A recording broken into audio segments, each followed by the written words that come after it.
I didn't have any expectations going into Glitch Productions' next animated venture, Knights of Guinevere.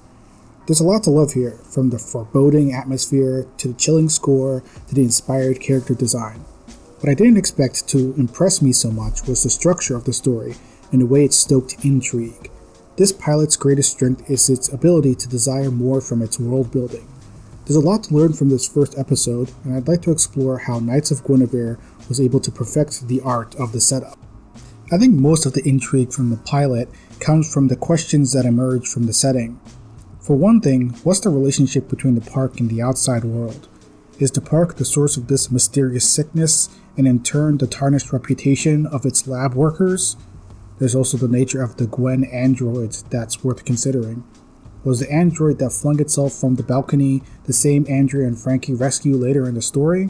Is the pain that the androids suffer from linked to the strange sickness, or maybe it's derived from their ability to retain unique memories with the park guests?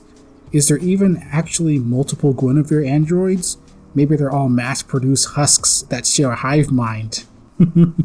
I'm getting a little carried away. Weirdly enough, the world building that we've received so far isn't the thing that excites me the most. That prestigious honor goes to the potential conflict between Andrea, Frankie, and even Guinevere. While our two leads seem like close friends, it's interesting how much the pilot highlights the differences in their outlooks, circumstances, and opinions of the park. Frankie dreams of working at the park labs and getting a chance to make people smile. She seems unaware of Andrea's reality, facing constant ridicule and scorn for even being associated with the park. Things start to come ahead when Frankie and Andrea find a damaged android and get in trouble trying to take it back to the lab for repairs. To get Sparky off their backs, they promise to repair the android and return it for him to sell for profit. The lie works and Sparky backs off. Here's the question: was it actually a lie? While Frankie wants to repair the android as an impromptu application for the park labs, there's a good chance that Andrea was being sincere in her deal with Sparky.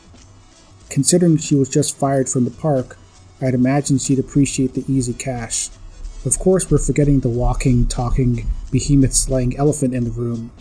With the Guinevere android now awakened, there's a large possibility that this arrangement with Sparky got a lot more complicated.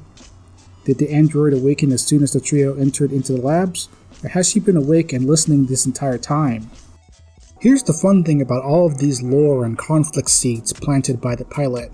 Almost none of them have been elaborated on explicitly by the story. The actual plot we follow in the pilot is way simpler than the mountains of visual world building would lead you to believe.